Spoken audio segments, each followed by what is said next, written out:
Hi students, today I'm going to give you a lecture on chapter 6, which is system time response characteristics. This chapter, system time response, is actually going to be similar to what you have learned in control engineering. You have done the system time response in control engineering. That one that you did is related to the continuous time system. And in this course, we are going to deal with the discrete time system. Under this chapter, we will look at three important topics: system time response, which is the first one. Then we'll look at the system characteristics equation, and then we'll go into the mapping from the S plane to the Z plane. First of all, before I start explaining the main concept related to the chapter, I will try to give you a recap, just give you a review of what you have done before, so that at least before we start, you have an idea about where we are going to and what we are going to achieve at the end of the chapter. First of all, when you have your control system, the first thing you do in designing your control system is you have to model the system. You have to model the control system. After modeling the control system, is part of the design. You model the control system, then after modeling the control system, the first task after modeling the control system, you have to know how the system performs. It's very important. That's the major task. The first task that you are going to do is to know the performance of the system after finishing the modeling. And in doing the performance analysis, there are various techniques or various methods that you have to adopt to do the performance analysis. Why do you do the performance analysis on the system? You want to know the response of the system to a certain input. And from there, you can be able to know the stability of the system, the accuracy of the system. Then you can be able also to know the oscillations produced by the system.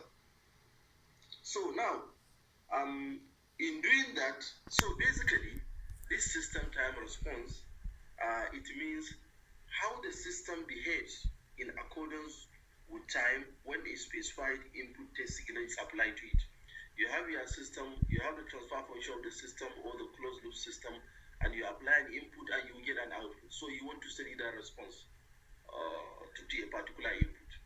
Normally, in control engineering, we usually use the unit step input, which is actually the easiest, actually much more easier to analyze the system. That's why it is common than other input. But in any way, other inputs also can be used.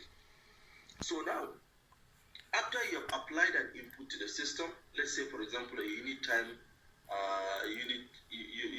step input, you apply it to the system, and you have gotten your output.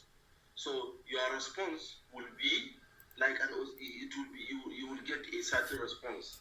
This response, you know how it looks like. You have done it in control engineering. It is basically divided into two parts. You have the transient part and you have the steady state part. The transient part of the response is what we call the transient response, and the other part of the response is what we call the steady state response. What do you mean by the transient response? It means the system, the output will oscillate over a given period of time, and then it will go back to normal. It will normalize, and this normalized state is what we call the steady state. So this oscillation that happens at the beginning of the response to a certain period is what is known as the transient response.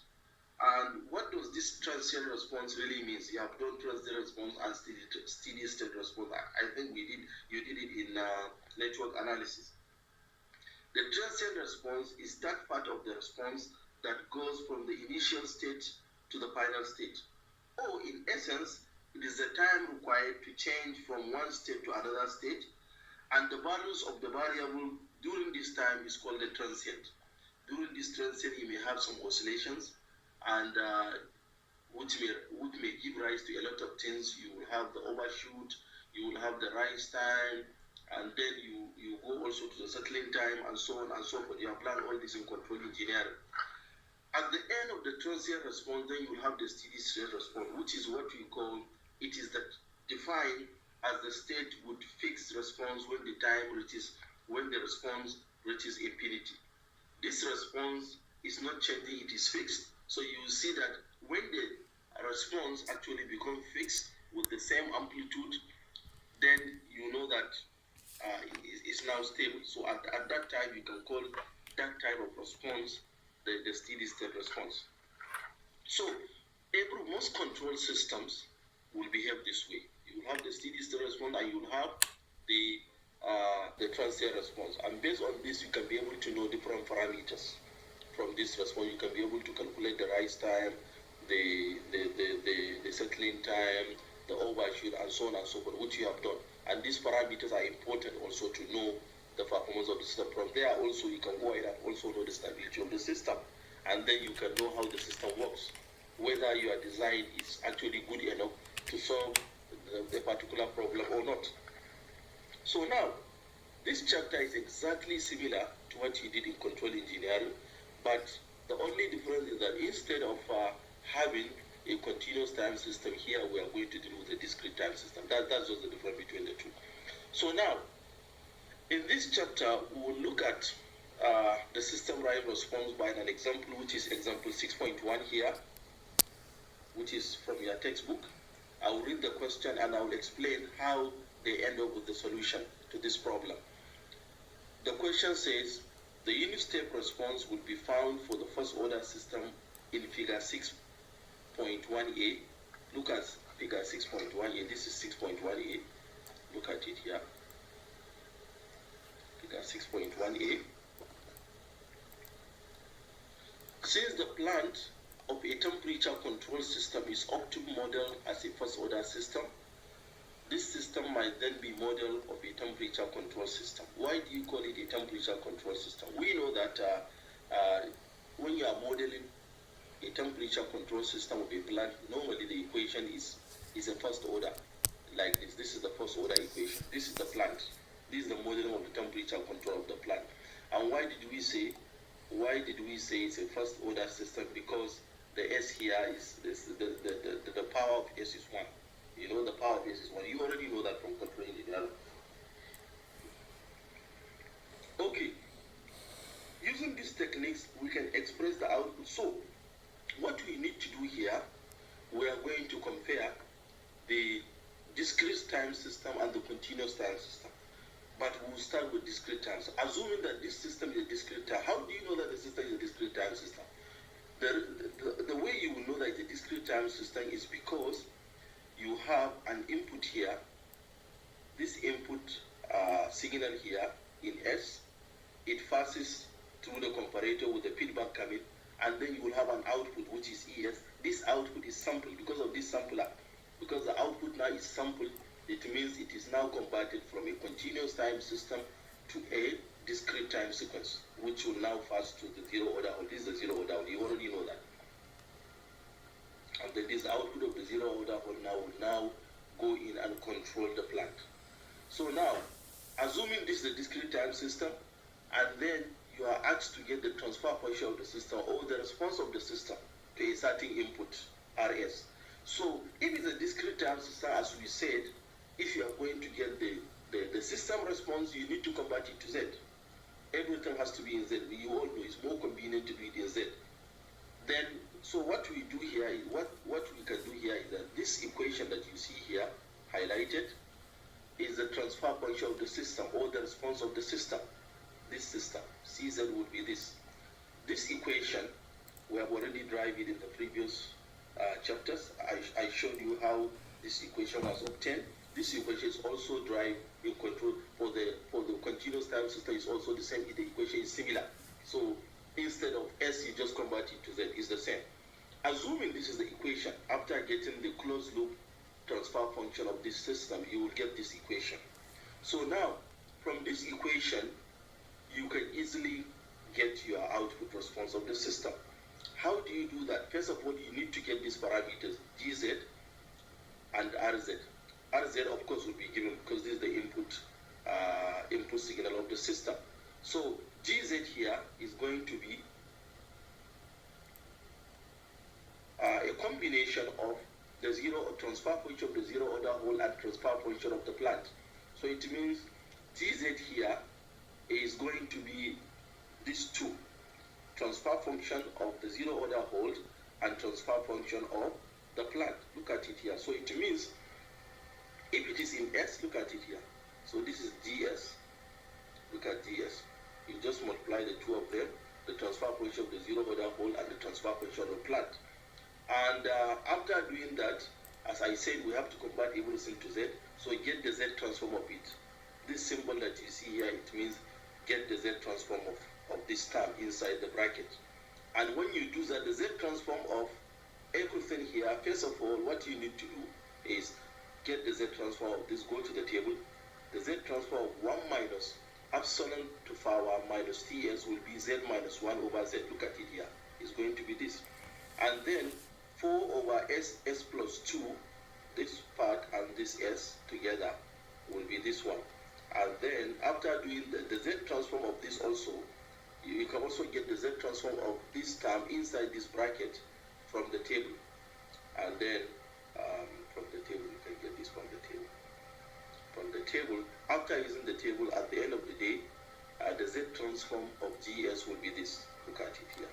It's going to be in this form. So now, it's going to be in this form.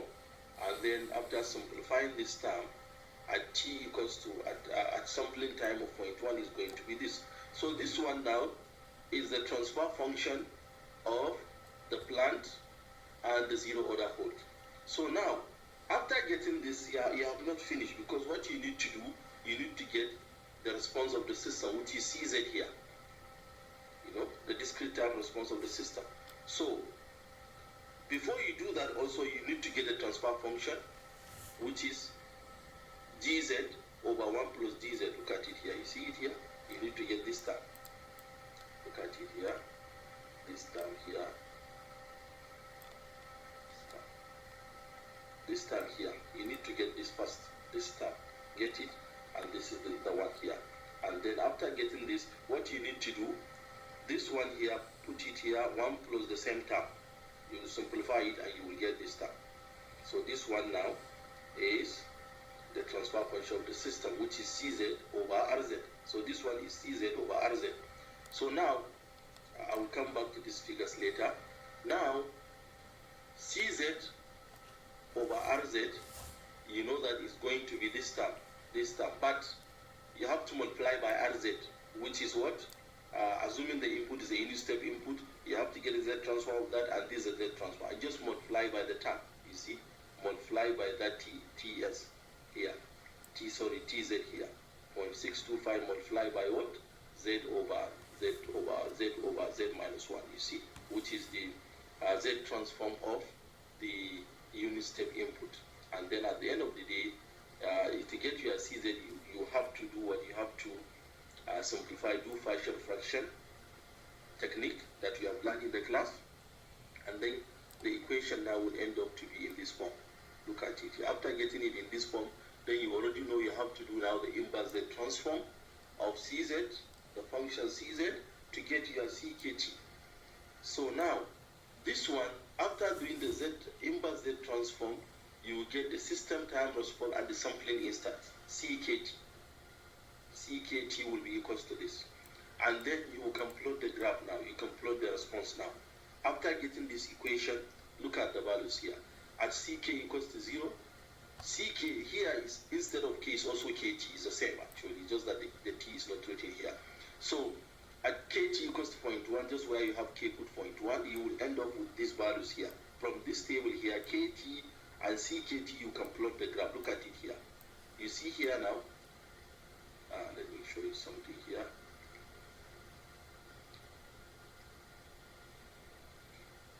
Look at this one here. There are two graphs here, two curves here. The first curve here, this one, the upper one, is the sample data system. So if you plot this one, this at the horizontal axis and this at the vertical axis, this at the horizontal and this at the vertical, you will end up with this curve, the first curve, which is the sample out. Look at the response here. So what we normally do is that if we get the system response to a discrete time system, then it is always good to compare with the continuous time system. how do you compare with the continuous time system? It means we have to also get the transfer function of the continuous time system, and then we get the inverse S transform, and then also we get the response of the system, the equation for the response of the system, and then we can come here and plot it also the same way. How we do that is here, is the same. Look at it here. This is the equation. If you are going to get the response to the continuous time system, what you need to do, just go to the same equation, go to the same here, remove the sampler here at the zero order hole. When you remove this one, these two, the sampler at the zero order hole, which is analog to digital and digital to analog conversion, is as good as you have removed the discrete part of the system. Now the system is a continuous system. It's no longer a discrete system after removing this term. So remove this term and get the closed loop transfer function of this system. After getting the closed loop transfer function of this system, then you can now get the response, which is done here. Look at it here. This is GPS, which is, this one is the transfer function of the plant, and then you do the same way, and then look at it here, and then you will do partial fraction to get this the same way, and then you will get the equation. So this is the equation C80. This is actually the response of the continuous time system. So now this is it. So after you go to C80, you can also plot this one at different time periods. So at different time, you do the same and you plot. At different T will be KT here. You see, T will be KT here, and then you will get this. And then you can plot the two. You see the two of them together. You see them. You can see that they are almost similar. The only thing, of course, you know, if you are using a discrete and continuous time, then you will have an arrow. So this is the arrow between them, but they are almost following the same pattern as we did before. This graph that you see here is the output of the zero order hole, which looks like a ladder. Look at the delays for each sample. Each sample actually is delayed by 0.1 time period before it goes to the plant to the process. You see, this is the sampling, and then also the amplitude are reduced also till it becomes normal at around 0.3 or 0.4. See, and that's how it's going to be. So now, that's okay. Then let's go to the next example now. The next example, which is 6.2, is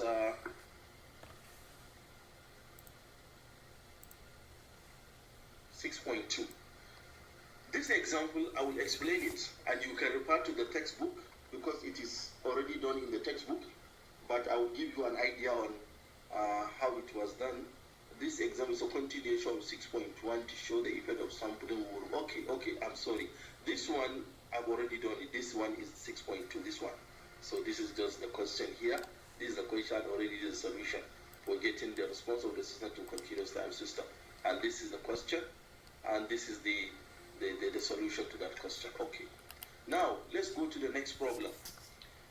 This problem in figure 6.2 is the same as the other problem. The only difference is that instead of the transfer function of the plant now, or the process is changed. Before it is 4 over s plus 1, I think, or s plus 2, 4 over s plus 2. Now it is 1 over. So now this is a second order, as you can see. Why it is a second order? Because this is a square. The s has a square here, so it's a second order equation. So we are going to follow the same way. So we are asked to get the response to the discrete time system, and then the response to the continuous time system, and then we can compare the two also if possible. So we'll follow the same method. So I have done the solution here. Look at the solution. Look at it here. We'll follow the same way. Multiply the zero order hole and the process transfer function, and this will be dz. Look at it here. Z minus 1. This is the transfer function 1 minus epsilon to power minus ts, and this is the transfer function because this one will be s square, and then it should be like that. So I think it should be like that. So we will have something like that, and then it will be this way. Okay, so now this is the transfer function of this term here. Look at it here. Transfer function of the plant, and this s also is multiplied so that you have a square here, and this one is the Z transform of 1 minus epsilon to 5 minus Ts is this term, you see. So the Z transform of this term here, go to the table, you will get it. Z transform table is going to be in this form. Why you have 1 here, not T? Because T is equals to 1. Sampling time is 1. So wherever you have T replaced by 1 in the equation that you got from the Z transform table. And then dz will be in this form. So after getting your dz in this form, what you need to do next is simplify it further. After simplifying further, you will get it like this. But you are still not done, because you have to get the closed loop transfer function, which is given by this one, dz 1 plus dz, you see. And then it will be like this, you see. This will be like this. It will be like this. Wherever you have dz, put this here, and 1 plus. After simplifying, you will end up like this. This is the equation for the transfer function of the system.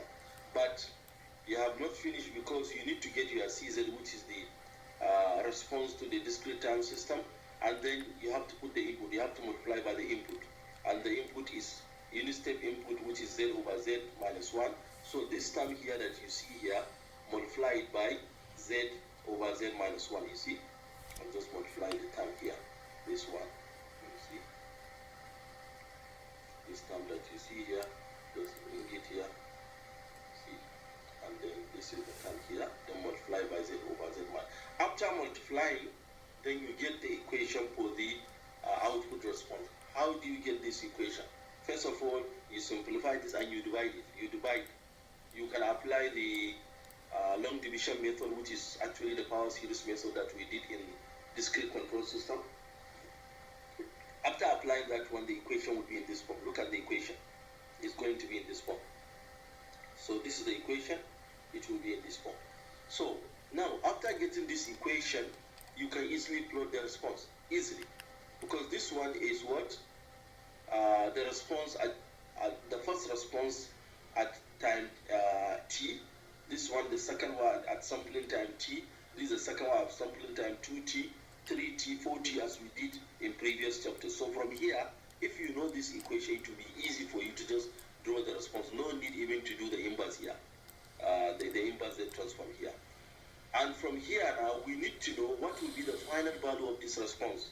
How do you know the final value of the response? We have done the theorem, the final value theorem in chapter 2.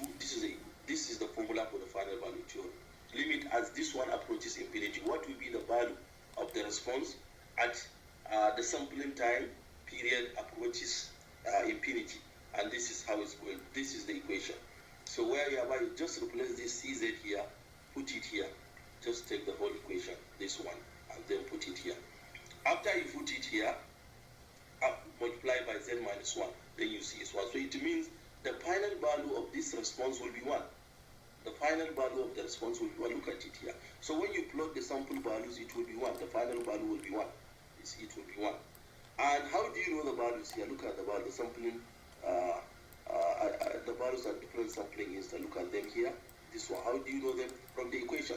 The first 1.368 at the first sampling time, then at 2t sampling time of 2t will be this one, and then at 3t, because t is equals to 1, I think, from the question here, so it's going to be 2t, 3t, 4t. So look at the values here. Just look at these values and plot. So to get the continuous time response in the same way that we did in the previous exercise, go back to the same equation here, remove this part. To get the continuous time response, remove this part, get the closed loop transfer function, do the partial fraction, get the inverse transform, and then you will get this equation also. You will get this equation. This is the equation of it. After doing that, you will get this equation. It will follow similar pattern with some error. Anyway, for the continuous time system, as I said, you just remove the sampler and you remove the zero order hole, and the equation is going to be in this form. This is how the equation is going to be. The transfer function of the equation is going to be, which is actually similar. This is the general equation that you learn in control engineering for a second order system, because this system is a second order system. So the equation should follow this pattern. Any transfer function of any control system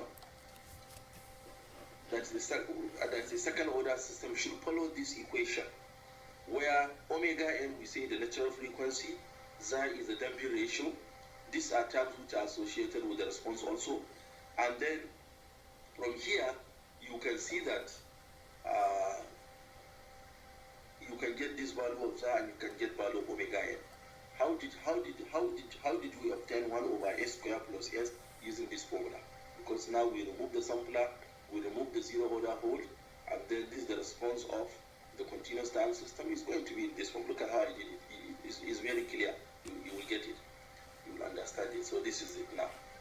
From this equation here, when you compare this general equation for the second order system, control system, and this equation, you will see that here omega n is 1 and xi equals to 0.1. So this is the damping ratio, which is related to the oscillation of the response of the system. And then you know also, you learn in control engineering that most control system response some control systems also have an overshoot, especially for the underdamped system, and this overshoot is given by this equation. So you can know the overshoot of the system. It's very important to know the overshoot of the system, and the overshoot is a function of the damping, because it's a function of the oscillation, because this is the maximum oscillation. That is where you get the overshoot. So if you know the xi, which is the damping ratio, you can know the overshoot. From here, just where you have xi, put 0.5, and you know the overshoot. And the overshoot is going to be what? It's going to be you can see the value. This is actually the response of the system. This type of system, the overshoot is going to, the response of the overshoot is going to be in this form. This is xi, the horizontal is xi, which is the damping ratio, and this is the overshoot. So it's going to be in this form. But for this is the general form of an overshoot of the control system. So now to get the overshoot, you can get it from, the overshoot can be obtained from this graph. Wherever you have xi 0.5, just 0.5 here, and just let it touch the curve, and then you see the overshoot, which is around 18%, or if you calculate, it's going to be the same as this one. So this is one way of knowing the overshoot of the system, which is also a characteristic that can be used to know the stability and other aspects of the system, accuracy, stability, and other aspects of the system, other performance of the system. You know the performance of the system. Okay, now let's go back here. What we did here is that I told you, like from this equation, you can easily plot the graph. You can easily plot the response of the system.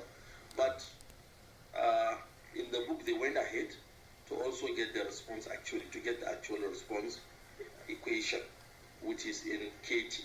After doing this is another way to do it. So this is CZ over RZ is the same equation after simplifying. Look at the equation. And then from here, it's just for example, you multiply CZ by the denominator here, and you multiply RZ by the numerator here. You see, look at it here. You multiply the two in this form. Then from here now, CZ, wherever you have Z now, change it to KT. This is like inverse Z transform. You are doing inverse Z transform here. Wherever you have Z, put KT. And here, CKT minus Z to the power minus 1. This is the response at sampling period T. So it's going to be minus T, because this is the response. It means the signal or the response, the sequence have shifted by one sampling time period. That's why you have it has shifted to the right, which you have done before, by one sampling time. This it has shifted to the right. This one, it means the signal value when the signal shifted to the right by two sampling period, and this is it. This is the same also by one sampling, shifted to the right by one sampling period, this shifted to the right by two sampling period. And that's exactly how it's going to be. And then after bringing line terms, I think you bring here, you take this one to the right side. This is a general equation to plot that graph. This is actually a long way. Probably you don't need to do that. I think this is enough. From this equation, you can easily know the curve, how the sample output response would look like. No need to go into this part. Okay, now, excellent, good. The next thing we are going to look at is that I'm going to give you one example also of a closed loop system, discrete time system, and I will ask, we will do the same. We'll get the response of the system to a unit step input, and then we will also compare with the continuous time system. The first question, consider the closed loop system below. Look at the system here. Look at it here.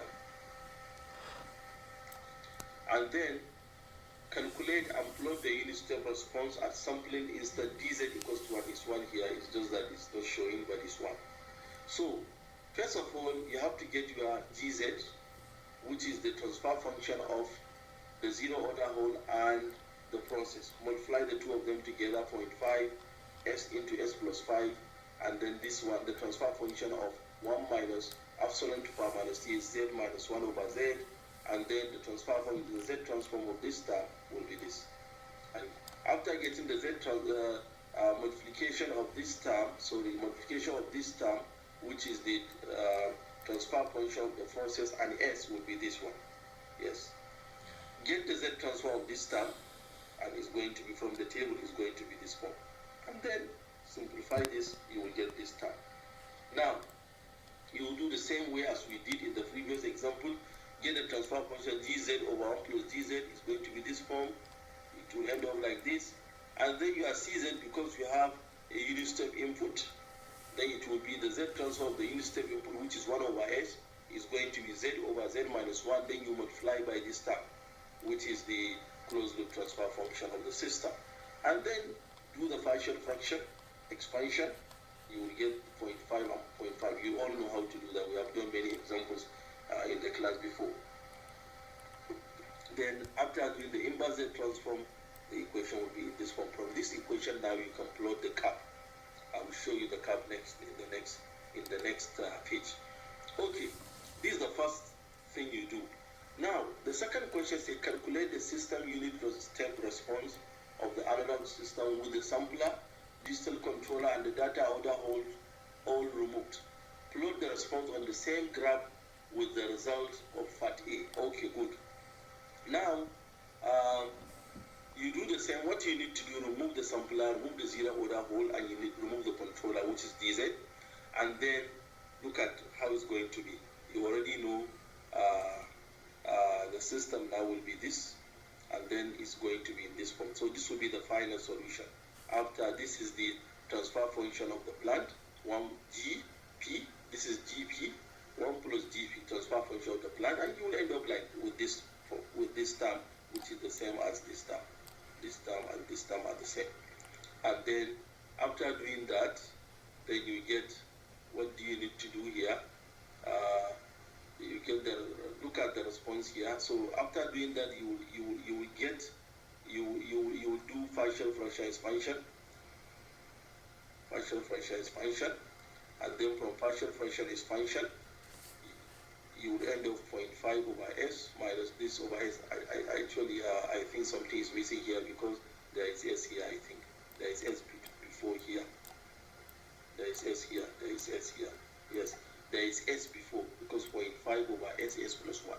I think something is missing here. S is missing because 1 over s. This is the transfer function in s of the unit step input. And then at the end of the day, this is the output. So you can plot these two together now. Look at it here. Look at the final. Look at the response here. This one is the discrete time response, and this is the continuous time response of the system. You see the line. This line is the line. This line is the continuous time response. So the last question for the system, let dz equals to 1, and now the sampling time is before it was 1, it's now 0.4. Calculate the response and plot the result on the same graph. So you change the sampling time here to 0.4, reduce the sampling time, and then you will get everything like this. So this is the transfer function. Everything is going to be the same. Where you have before t is 1, now is going to be 0.4. So it will be 0.2 here after multiplying t times the term. So it's going to be 0.2, alpha minus 0.2. So it's going to be minus 0.2 here. So now, at the end of the day, this is the dz, and then you get the transfer function of the system is going to be in this form, and then you get your CZ, do partial fraction expansion. While you have Z, you have to bring Z out here. You know about that. This Z has to be here, because so that after doing the inverse Z transform, you can return the Z back here and then get this, because in the inverse transform we don't have anything like 1 over Z minus 1. We only have Z over Z minus 1. You already know that. So and then at the end of the day, this is the equation. So you plot this equation. This graph I didn't do it well, because actually if you look at this graph, you will see that this is for A part, this line is for B part, and this asterisk here that you see, this stars here are for the C part. But actually the B part is a little bit higher. If you look at if you check the book, the B part line is actually higher than the stars. So it means it's higher, a little bit higher than the stars. So, and that would be the discrete time response. So you see the discrete time response has come down. When you reduce the sampling time, the discrete time response amplitude also reduces, as we have done also before in the previous chapters. Okay, I think this is clear now. Then let's go to the next thing, which is the system characteristic equation. The system characteristic equation, whenever you have a discrete time system and you are asked to get the characteristic equation of that system, you already know that. What is the importance of characteristic equation, system characteristic equation? The system characteristic equation are very important as you learn in controlling, because that's actually the things that is from that equation you can know the stability of the system by knowing the fault. When you know the faults of the characteristic equation, the position of the faults will actually tell you in continuous time system, as you know, the position of these faults will show you whether the system is stable, marginally stable, or the system is unstable. So that is one important. But in digital control system is going to be different. It's not the same. It's not similar. It's similar, but the way of knowing the stability will be different, which we will see in the next chapter. So, but the way the equation is formed in the continuous system that you learn in control is going to be the same. So whenever you have the system transfer function, is going to be, this is the general form of the system control, closed loop system. This is a general formula for the transfer function of the system. When you have feedback H and you have the forward pass transfer function G and the feedback transfer function H. So you will have the faults, and the faults are actually the roots. The faults are the roots of the numerator, and the faults are the root of the denominator, while the zeros are the faults of the numerator, which is here. These are the faults of the numerator, the zeros here, and these are the faults. So now, if you expand this equation, it's going to be in this form. You get it? So it means it's like you are doing partial fraction here, and you will end up with something of this nature.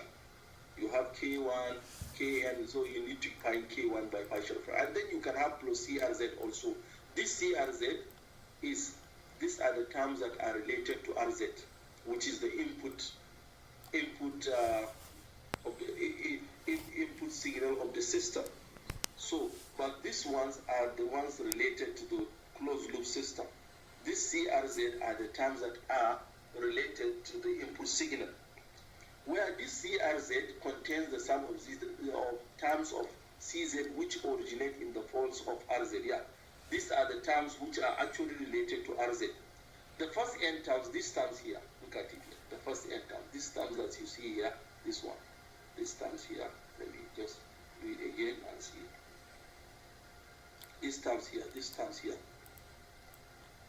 these terms here up to Pn here, from Z minus Pn, K1Z to Kn. These are the first terms. This is the natural response of the system. The natural response of the system. And then, and these terms are always present in GS. Sometimes these terms are not present. So if the system is stable, they are also called the transient response of the system. And by doing the inverse transform of this one, what are you going to get? You will end up getting the equation of the response. Isn't it the response not in Z, but it's going to be in NT. So it's going to be this. This is just similar to what we did previously.